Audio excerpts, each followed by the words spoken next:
Students, good morning to all of you students. आज के इस वीडियो में आप सभी का स्वागत है। आज हम चैप्टर शुरू करेंगे। चैप्टर आपका जो 9th और 10th दोनों क्लासेस में है स्टैटिस्टिक्स का। ठीक है, तो स्टैटिस्टिक्स बहुत ही इंपॉर्टेंट चैप्टर है क्योंकि आज के टाइम में स्टैटिस्टिक्स का हर जगह यूज होता है। क्योंकि कोई भी इंफॉर्मेशन हम इकट्ठी करते हैं, डाटा इकट्ठा करते हैं, गवर्नमेंट्स के डिफरेंट प्लान्स होते हैं, उनको एग्जीक्यूट करने के लिए डाटा की जरूरत पड़ती है और वो स्टैटिक्स से ही हमें मिल सकता है।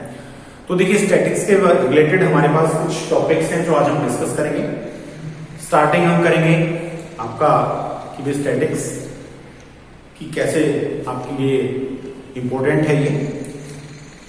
तो पहले में है in our daily life. Daily life में आप न्यूज़पेपर पढ़ते हैं, टेलीविजन देखते हैं, मैगजीन्स पढ़ते हैं, तो उनमें डिफरेंट टाइप के या और भी कम्युनिकेशन के मोड आजकल आ गए हैं। सोशल मीडिया भी उसमें शामिल है, फेसबुक है, व्हाट्सएप है, तो बहुत सारे कम्युनिकेशन के साधन हैं जिनमें आपको डाटा इकट्ठा करना पड़ता है या आप इकट्ठा करते हैं खुद। तो वो सारी चीजें हमारे पास यूज डेली लाइफ में हमारे होते रहते हैं।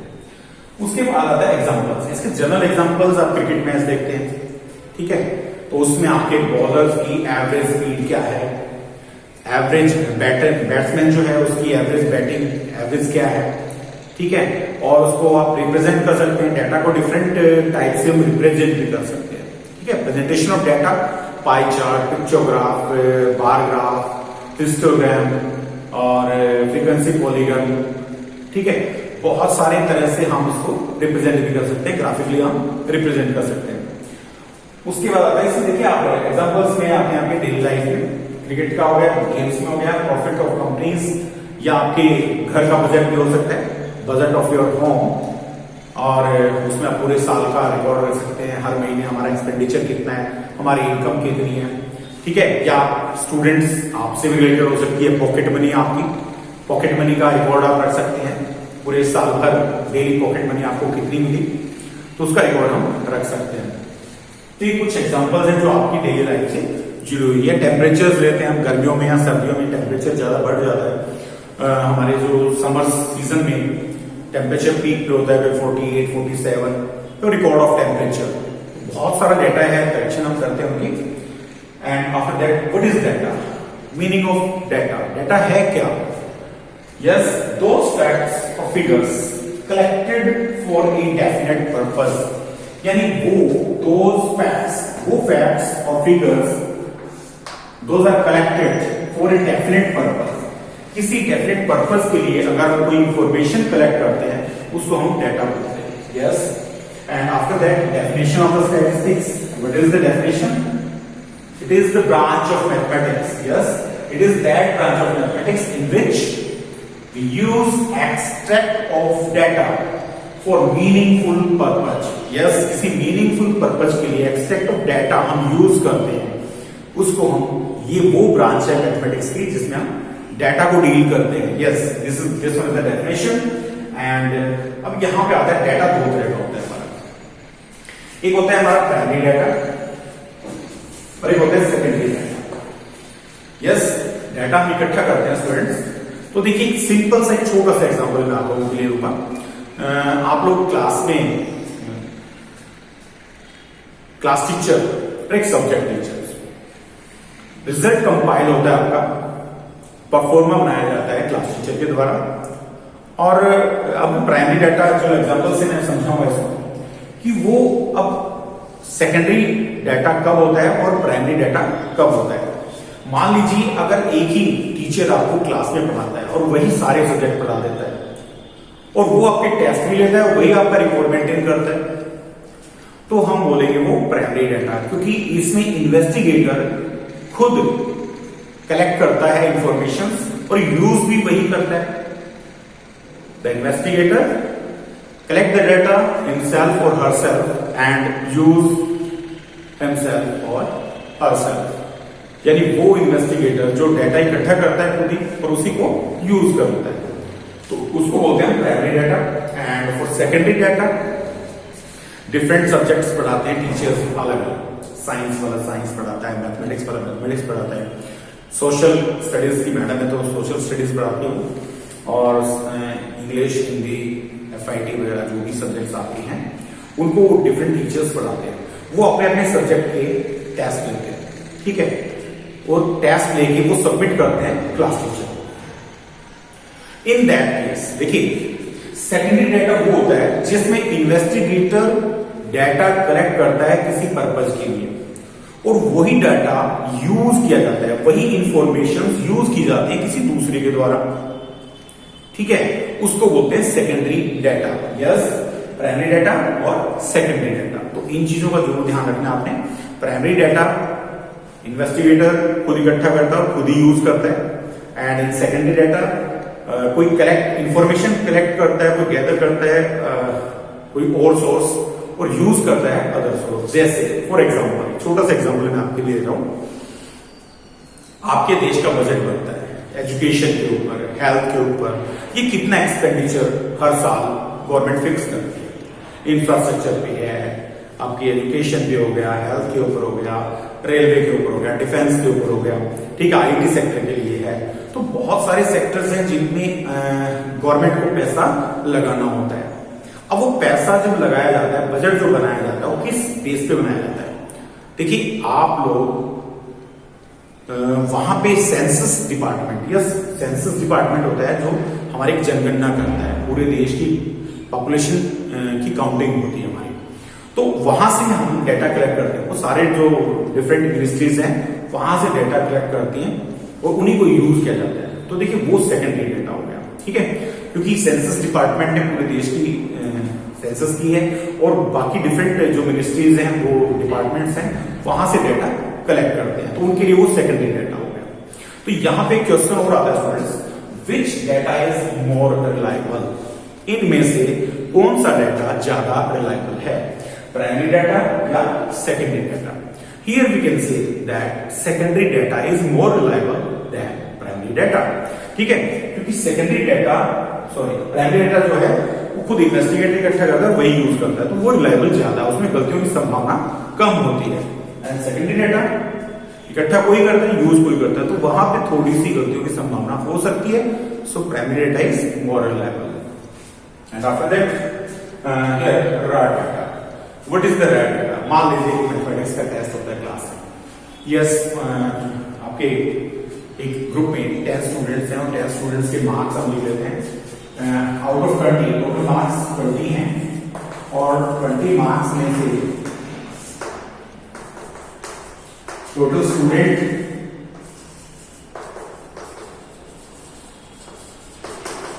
हमारे पास 10 है।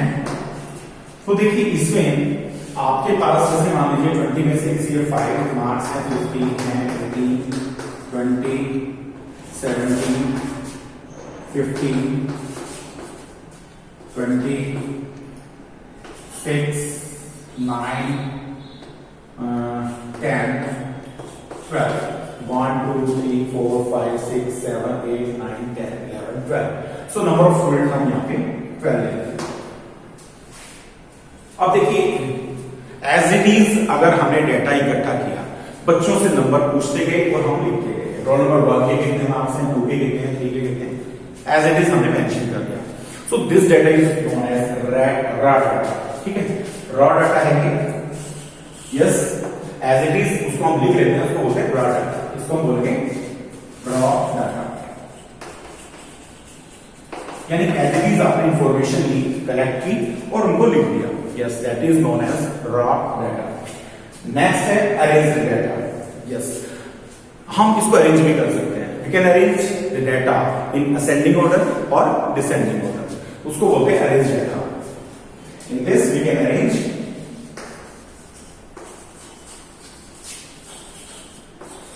The data in ascending order.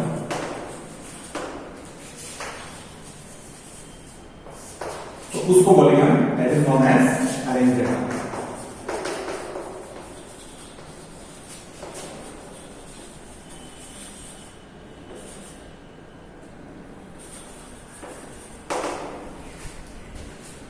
Yes, तो अरेंज डाटा हो गया। उसके बाद आता है group data. Yes, arrange data के बाद ग्रुप डाटा। कई बार क्या होता है डाटा जैसे 10 12 स्टूडेंट है, 20 स्टूडेंट है, तो कोई ज्यादा दिक्कत नहीं आती है।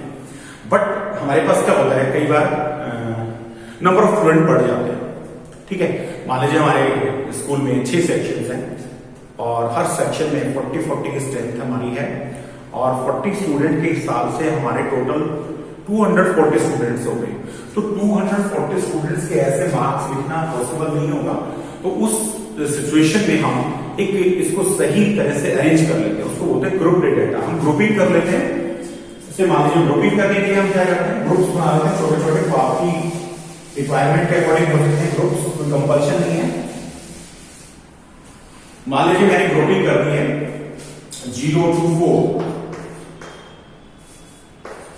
4 to 8, 8 to 10, सॉरी 12।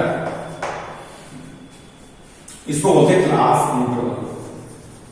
क्लासेस में हमने डिवाइड कर दिया क्लास इंटरवल। तो क्लास इंटरवल आ गया। अभी हमें फ्रीक्वेंसी, यानी कई बार क्या होता है उतने ही मार्क्स बहुत सारे बच्चों के लिए होते हैं। सो जितनी बार वो लेता है फ्रीक्वेंसी कितनी है उसकी, कितनी बार वो रिपीट हो रहे हैं, so that is known as the frequency. तो 0 से 4 नंबर लेने वाले हैं, कोई भी बच्चा ऐसा नहीं है, यहां लिखेंगे 0 एंड 4 to 8 में 1, 4 to 8 में देखिए आप 1 1 2 एंड 2, फ्रीक्वेंसी 2 है इसकी। एंड 4 to 8 के बाद सॉरी 4 to 16 एंड 16 to 20, ये हमारे इंटरवल्स हो गए हैं ग्राफ। जब अगर कभी ग्रुपिंग करते हैं तो 4 में मैंने ग्रुपिंग कर लिया, 5 का ले सकते हैं, 10 का ले सकते हैं। बहुत ज्यादा अमाउंट है तो 100 का डिफरेंस भी ले सकते हैं, 100 का ग्रुपिंग कर सकते हैं, 1000 में ग्रुपिंग कर सकते हैं। ठीक है, तो ग्रुपिंग कर रहे हैं, ग्रुप डाटा बना रहे हैं इसका।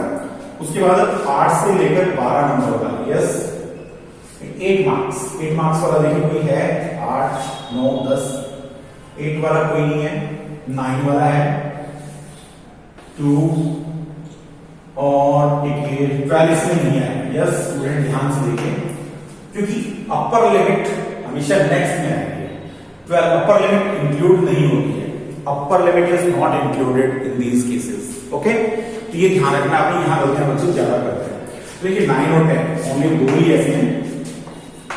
उसके बाद है 12 से 16, यानी 16 इसमें नहीं आएगा, 12 इसमें जुड़ जाएगा, तो 12 हो गया। और 12 के बाद 16 तक एक ये आ जाएगा, 15 भी आ जाएगा हमारा, और एक हमारा ये आ जाएगा 15। यस, 1 2 3। उसके बाद आता है 18 16 to 20, इसमें 20 मार्क्स इसमें नहीं आएगा, 18 वाला आएगा इसमें, और 17 भी आ जाएगा, 3 और 3, यस 3। एंड नेक्स्ट जो होगा देखिए 20 मार्क्स वाला इस इंटरवल में नहीं आएगा, इसको हम लेंगे 20 to 24। तो 2 बच्चे ऐसे हैं जिनके 20 मार्क्स है, ये 20 20। अब हमें इसका सम चेक करना है। यस, इसको टोटल कितना है, 3 और 2 5, 5 और 3 8, 8 और 2 10 और 2 12। यस, ये देखिए आप सिग्मा, फ्रीक्वेंसी का सम, सिग्मा ये ग्रीक भाषा का शब्द है सिग्मा, इसको हम पढ़ते हैं समेशन। यस, सिग्मा एफ और समेशन ऑफ एफ आई का सम कितना है आपका 12 है। ठीक है, तो ये आपका सम या एन से भी रिप्रेजेंट करते हैं इसको, और it is also represented by n. तो this is the group data. उसके बाद आता है class limits. Yes, class limit में क्या होता है, हम एक हमारे पास इंटरवल होता है क्लास साइज बोल सकते हैं, class size width of the class, this one is the width of the class 0 to 4। ये क्लास साइज आता है 4 का साइज मिलता है, तो इट इज इक्वल टू 4। ठीक है, उसके बाद 8 to 12, यहां भी 4 का डिफरेंस आ रहा है, so this one is the class size. And lower limit upper limit. Yes, class limits में हमारी 2 लिमिट्स होती है, एक लोअर लिमिट और एक अपर लिमिट। सो लोअर लिमिट हमारी इसमें 0 है,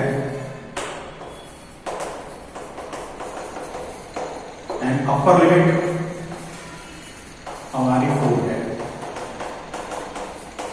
ठीक है।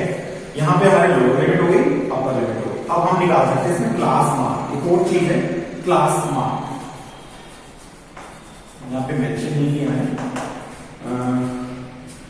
लोअर लिमिट हो गई है, अपर लिमिट हो गई, लोअर लिमिट हो गई, उसके बाद क्लास मार्क और है। बस क्लास मार्क निकालने का होता है lower limit plus upper limit upon में 2, यानी लोअर लिमिट 0 प्लस 4 अपॉन में 2, इसको हम काट लेंगे। सो 2 इज द क्लास मार्क और मिड वैल्यू भी बोलते हैं इसको, और इसको क्या बोलते हैं mid value. Yes, class mark या मिड वैल्यू आप निकाल सकते हैं। नेक्स्ट क्लास साइज हमारा हो गया है, वेट ऑफ क्लास हो गया है। Now true class limits, students true class limits क्या होती हैं, बहुत इंपॉर्टेंट चीज है ये, यहां कई बार गड़बड़ होती है, बच्चों को क्लियर नहीं होती कुछ चीजें। अब कई बार डाटा जो है डिफरेंट दे दिया जाता है। देखिए हमारे पास मैंने यहाँ पे 4 का इंटरवल लिया है, इसको बोलते हैं कंटिन्यूअस इंटरवल। कंटिन्यूटी नहीं है तो कंटिन्यूअस क्लास इंटरवल बोलेंगे इसको। लेकिन कई बार क्या होता है कंटिन्यूटी में नहीं होता है, जैसे मान लीजिए 0 से 3 एंड यहाँ 4 से 7 या 8 से 11 एंड 12 से 15 और 15 के बाद 16 से 21, ठीक है, सॉरी 16 से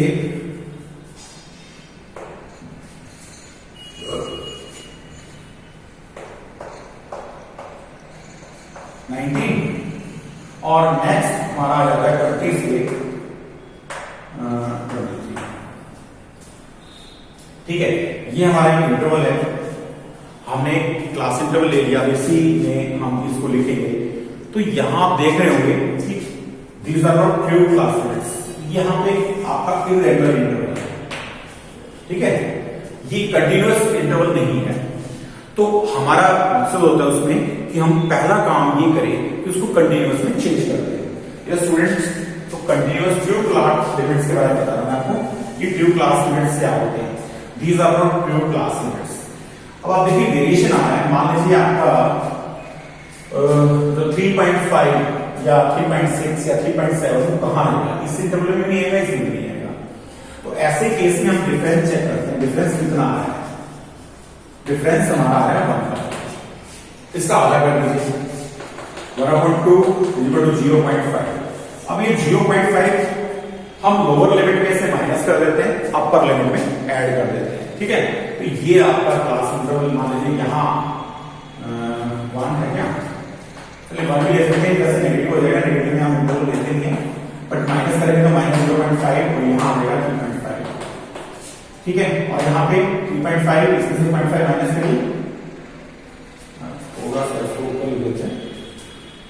तो 0.5 को आपने लोअर लिमिट में से माइनस कर दिया बस, और अपर लिमिट में से ये हो जाएगा 0.5 3.5, इसमें से माइनस करेंगे तो 3.5 7.5 प्लस कर दीजिए, इसमें से माइनस करिए 11.5 और यहाँ पे 11.5 से 15.5, ये 15.5 से 19.5 एंड ये हो जाएगा 19.5 से 23.5। So these are known as true class limits, इनको ट्रू क्लास लिमिट्स के नाम से जानते हैं, ठीक है। अगर नहीं होते तो ट्रू क्लास लिमिट में हमें चेंज करना पड़ेगा, ये कंटिन्यूटी नहीं होनी चाहिए, गैप नहीं होना चाहिए। तो यहाँ पे हमने देखा कि पहले वाले क्वेश्चन में हमने कंटिन्यूअस लिए थे इंटरवल्स, बट यहाँ पे 0 से 3 आ गया, ठीक है, यहाँ 3 से शुरू होना था, तो ये 3 से 9 में 4 से शुरू हो गया। तो जितने का भी गैप है उसका हाफ कर दीजिए, 1 का गैप था तो हमने उसका आधा कर दिया, 0.5 माइनस किया, 0.5 प्लस कर दिया।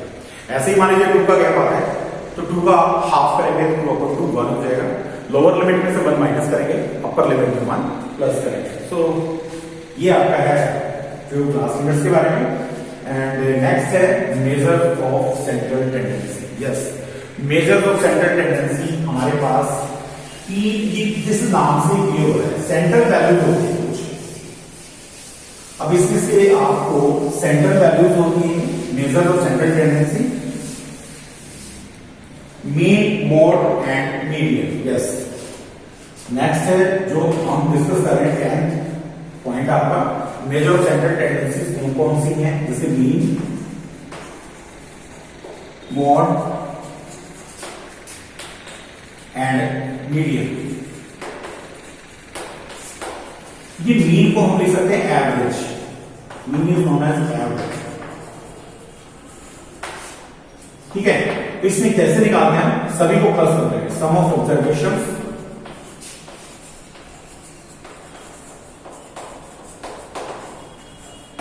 Upon number of observation. ये पिछली क्लासेस में आप पढ़ चुके हैं।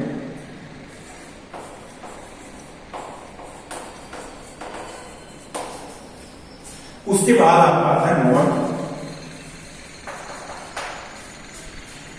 The number which is highest frequency.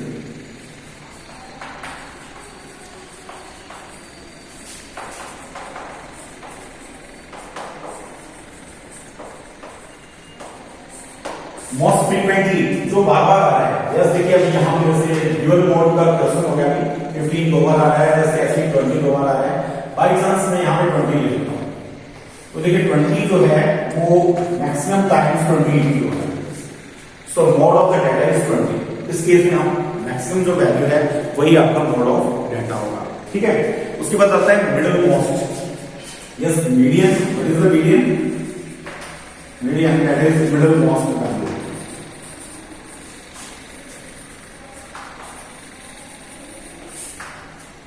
ठीक है, तो तीनों ही सेंट्रल टेंडेंसीज हैं। कई बार देखिए हम सेंट्रल वैल्यूज ही लेते हैं, तो हो सकता है मोड कई बार सही रिजल्ट नहीं देता है, किसी केस में एवरेज मीन से हम निकाल देते हैं या मीडियन से भी निकाल देते हैं। All of these are known as the central tendency.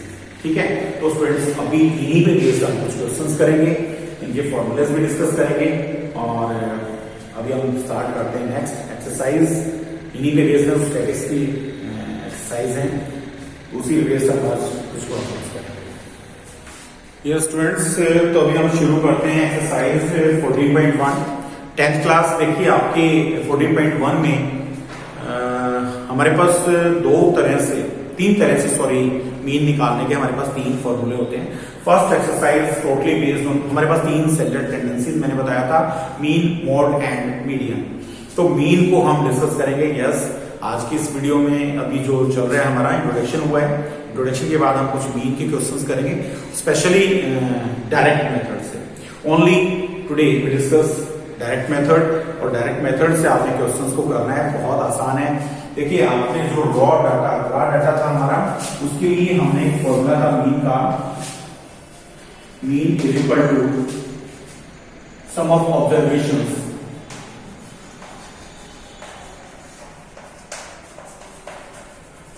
Upon number of observations.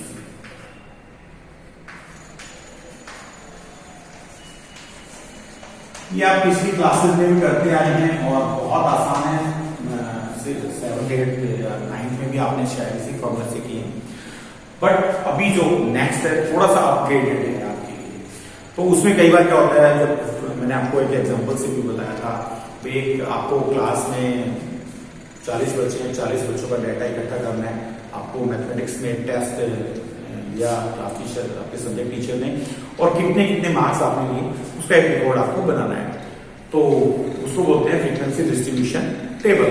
ठीक है, आप group data as it is भी ले सकते हैं। 40 स्टूडेंट्स, चलो आप कहते हैं जी हमारे लिए कुछ ज्यादा नहीं है, तो 40 स्टूडेंट्स का डाटा ले सकते हैं। बट अगर कहा जाए आपको पूरे स्कूल का रिकॉर्ड आपको रखना है, तो डाटा ज्यादा बड़ा हो जाता है, तो उस टाइम हम ग्रुपिंग कर लेते हैं। तो उसके लिए ग्रुप डाटा के लिए हमारे पास दूसरा फॉर्मूला है, mean is equal to sigma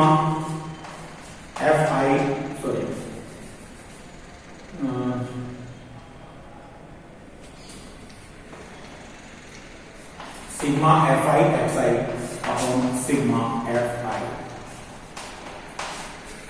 देखिए ये जो सिग्मा वर्ड है, सिग्मा ग्रीक भाषा के शब्द है ये ग्रीक भाषा का शब्द है। जनरली इसको सम करने के लिए यूज किया जाता है, समेशन, इसका मतलब होता है समेशन। और यहाँ आई की value i is equal to 1 to n, यानी जितनी आपकी ऑब्जर्वेशन होती हैं i is equal to 1 to n।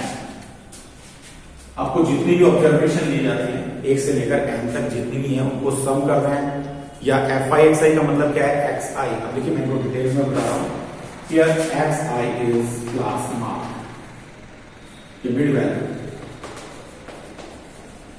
और क्लास मार्क।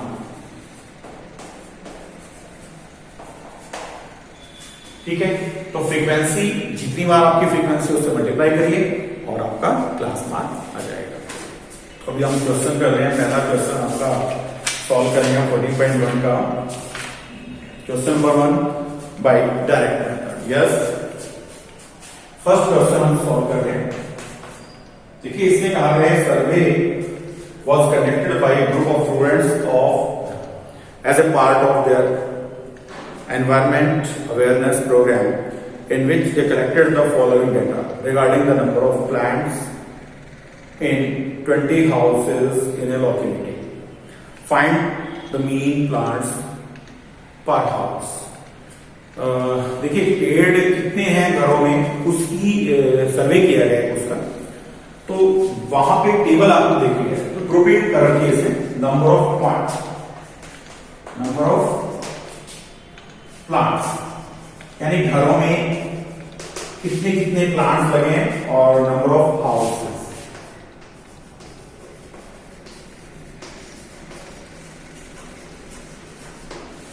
ठीक है, तो यहां पे आप नंबर ऑफ प्लांट्स हमारे को दे रखे हैं 0 से लेकर 4 प्लांट, सॉरी 2 का इंटरवल दे रखा है 0 से 2, 2 से 4, 4 से 6, 6 से 8, 8 से 10 और 10 से 12, 12 से 14।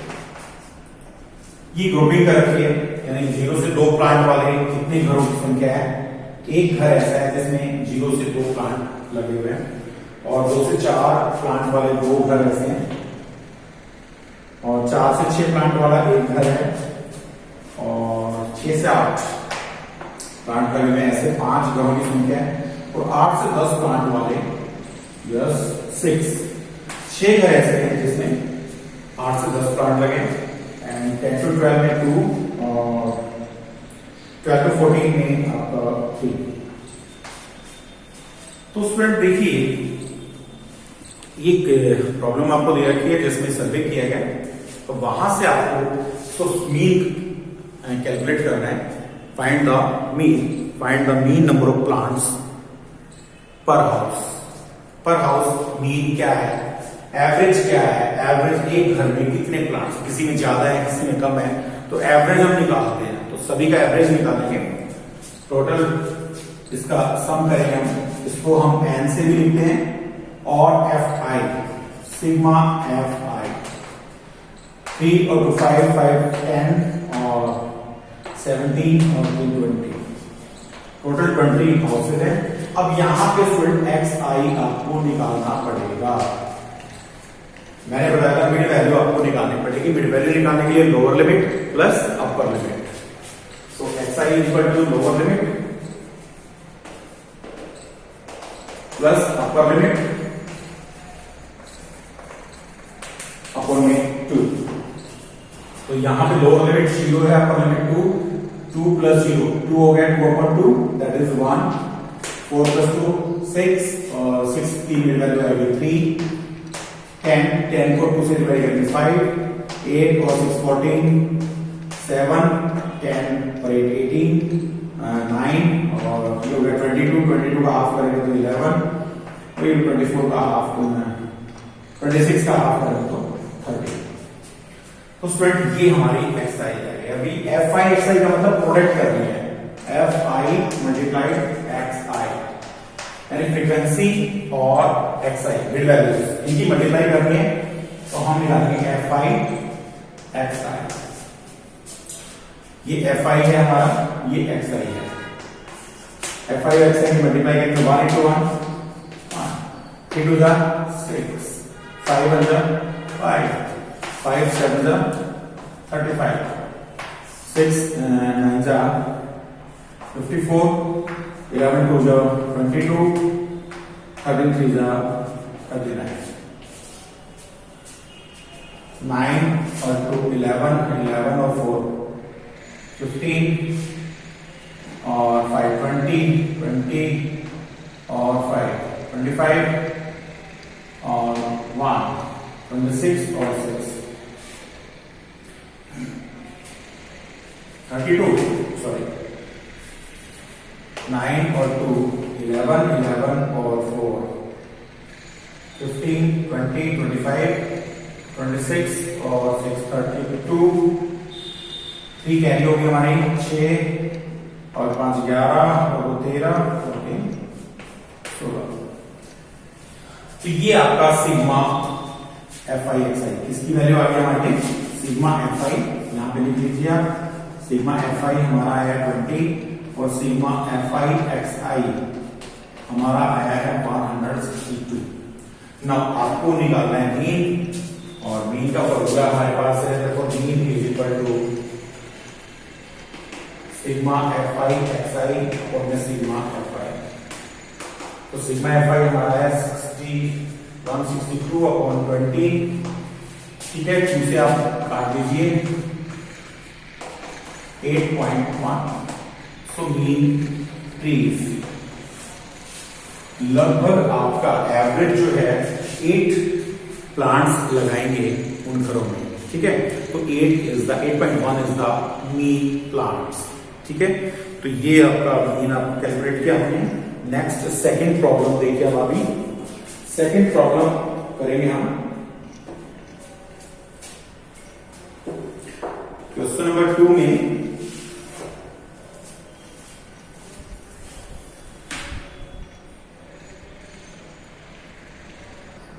ये स्टूडेंट्स अभी हम करेंगे क्वेश्चन नंबर 2।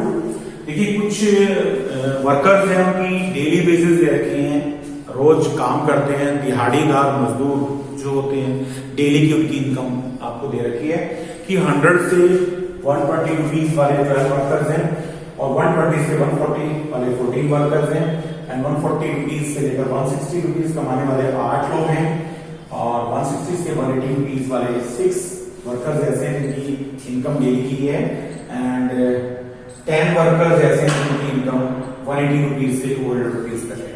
तो स्टूडेंट देखिए अभी इसमें आपको तीनों मेथड से हम करेंगे इस क्वेश्चन को। डायरेक्ट मेथड से करेंगे। सबसे पहले डायरेक्ट मेथड के लिए आपको पहले बताया था कि एक्सआई आपको निकालना है क्लास मार्क या मिड वैल्यू बोल सकते हैं। ये हमारी फ्रीक्वेंसी है जिसको हम एफ आई से लिखेंगे। मिड वैल्यू आप लेंगे, इनका मिड पॉइंट लेना है, lower limit plus upper limit. इनका आएगा 220 to 110। नेक्स्ट में आपका आएगा 260 और इसका हाफ करेंगे तो 130। नेक्स्ट का 150 और इसका लेंगे अगर तो 170 एंड नेक्स्ट में 190। ये हमारे पास मिड वैल्यूज आ गई हैं। अब मिड वैल्यूज आने के बाद आपको F i x I calculate करना है, यानी फ्रीक्वेंसी इनकी मल्टीप्लाई करनी है। F i x I multiply करेंगे 12 12 12 12 113 0। नेक्स्ट में 14 3 जा 42 4 कैरी हो गई है और 14 में 14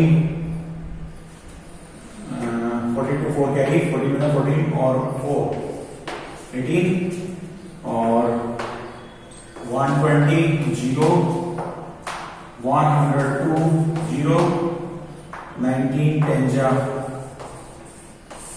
ये sigma F I F I इनका सम आ गया हमारे पास, तो ये आएगा हमारा सिग्मा एफ आई।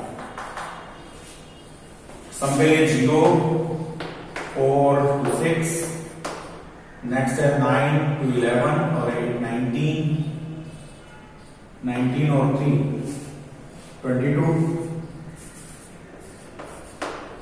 2 कैरी होगी हमारी और 3 4 5 6 7 7260।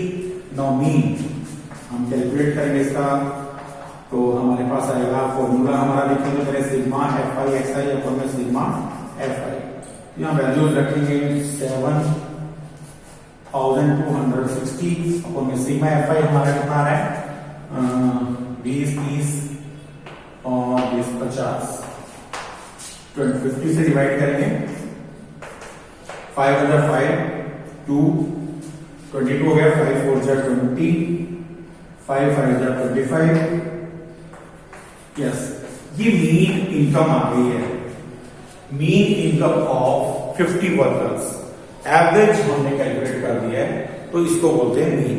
यस नेक्स्ट अभी इसी प्रॉब्लम को हम दूसरे मेथड से करेंगे और step assumed mean method. Yes अभी हम यूज करेंगे इसके एज्यूम्ड मीन मेथड, ये हमारा डायरेक्ट मेथड से हम कर रहे हैं, it is direct method by direct method.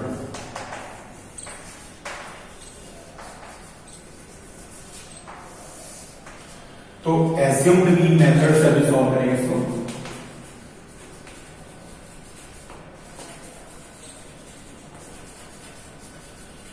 इसको शॉर्टकट मेथड के नाम से भी जानते हैं, जैसे शॉर्टकट मेथड या इसको डेविएशन मेथड भी बोलते हैं। तो इसके लिए हमें स्टूडेंट डी आई निकालना पड़ता है, deviation, just D I for deviation. D I निकालने का फॉर्मूला होता है x I minus A, xi is a and here what is a assumed mean, a for assumed mean, next assumed mean a is equal to, इसमें से कोई भी आप a ले सकते हैं, xi में से कोई छूटनी है आपको वैल्यू, ठीक है, इन्हीं में से कोई भी आप a ले सकते हैं, आप टॉप वाले ले सकते हैं, नीचे वाले ले सकते हैं, बीच वाले ले सकते हैं, तो कहीं से कोई वैल्यू आप a चूज कर सकते हैं। मैंने a इसको लिया है, xi में से a माइनस करेंगे 110 माइनस 150, तो 150 माइनस करेंगे तो माइनस का 50 आ गया, सॉरी 40 माइनस का 40। xi की वैल्यू हमारी है 110 में से हम माइनस करेंगे 150, xi माइनस a हमारे पास आ गया माइनस 40। नेक्स्ट है xi की वैल्यू हमारे पास है 130 माइनस 150 दैट इज माइनस 20, और यहां पे 150 में से 150 माइनस करेंगे तो 0 आ जाएगा। नेक्स्ट हमारा प्लस का 20 आ जाएगा, नेक्स्ट में हमारा प्लस का 40 आ जाएगा, ठीक है, ये हमारा डी आई आ गया। अब हमें निकालना है F i d I, deviation, D I for deviation, इनकी प्रोडक्ट करेंगे, F i d I multiply करिए इसकी और इसकी, तो negative plus minus minus 12 4 48 minus 20 और 0 40 सॉरी 120 एंड नेक्स्ट है आपका 400।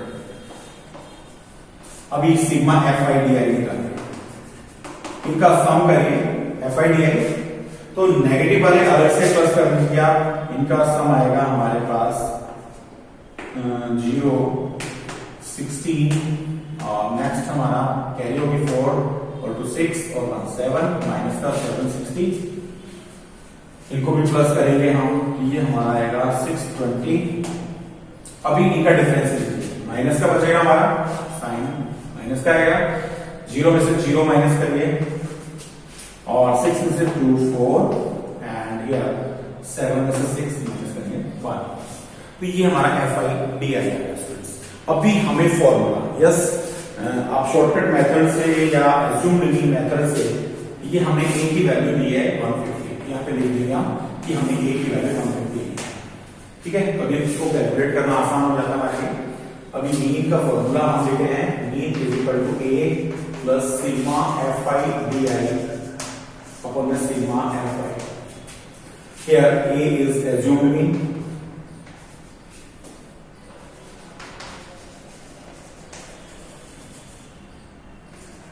एज्यूम्ड मीन हम ए लेते हैं और डी आई और डेविएशन, इसको हम माइनस करेंगे x I minus A, D I निकालने का फॉर्मूला हो गया, तो वैल्यूज पुट करनी है, बाकी सब हमने कैलकुलेट कर रखा है। तो mean is equal to a की वैल्यू हमारे पास आई थी 150 प्लस है plus sigma F i d i minus 140 upon में sigma F i d i हो गया और सिग्मा एफ आई हमारा 50 है, तो 50 से डिवाइड कर दीजिए इसको। अभी हमारे पास आ गया 150 plus minus minus 14 upon 5 150 minus minus करेंगे इसमें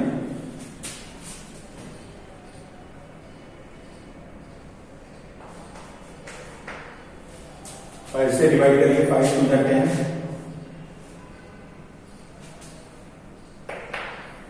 0.5 इज 40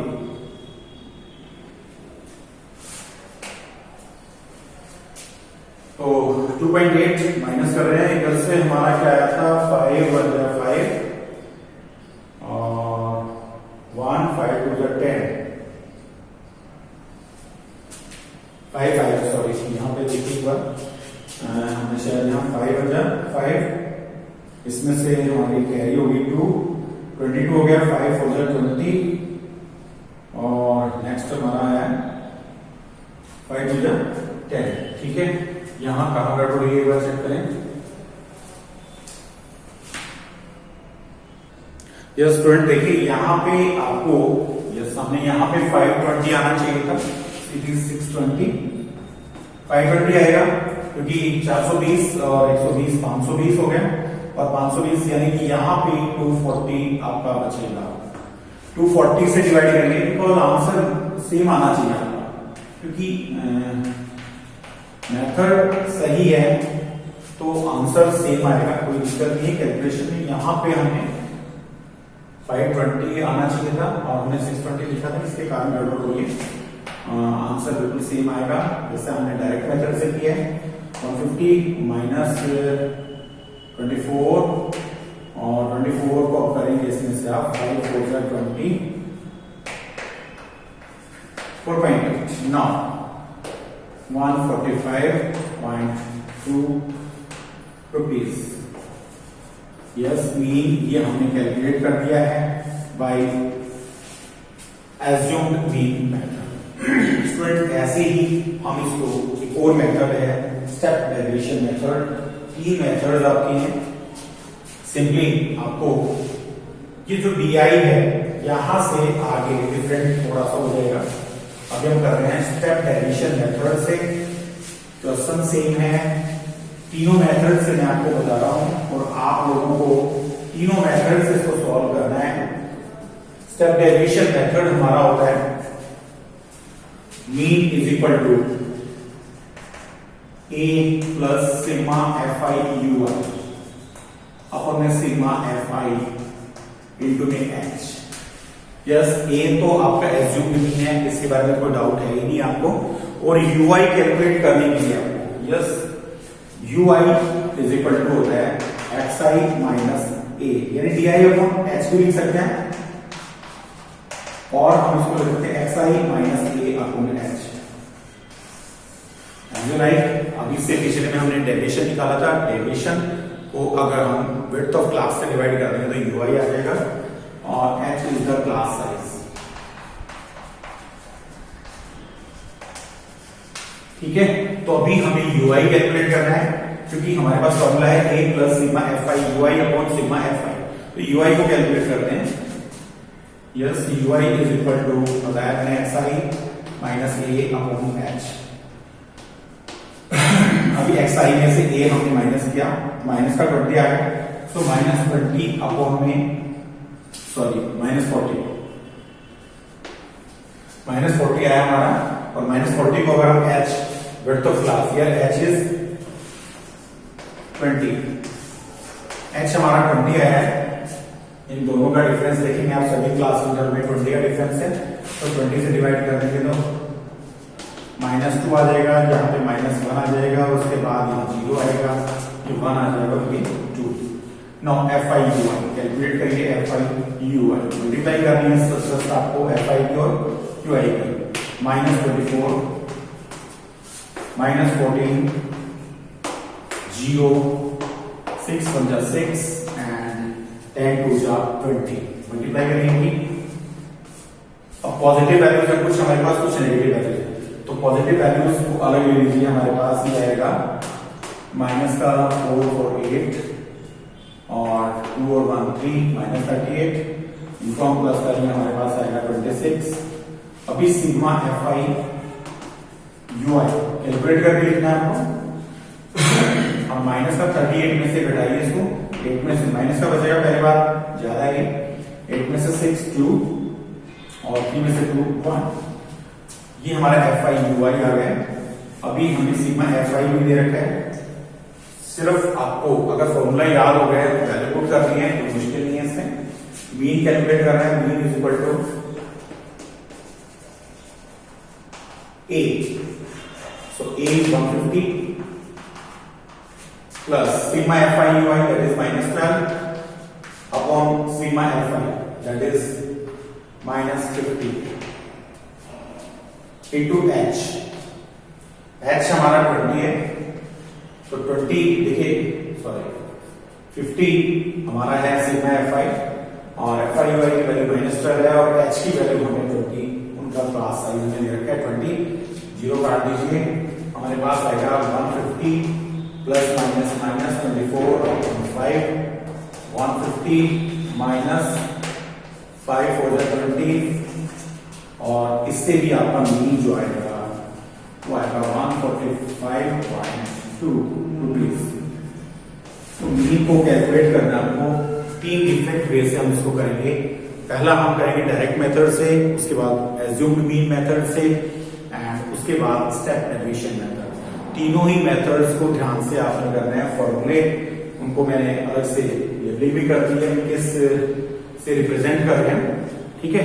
तो यहाँ पे डेविएशन के लिए यूआई को रिप्रेजेंट करने के लिए डीआई अपॉन एच, तो डीआई निकालने का फॉर्मूला होता है x I minus a upon H.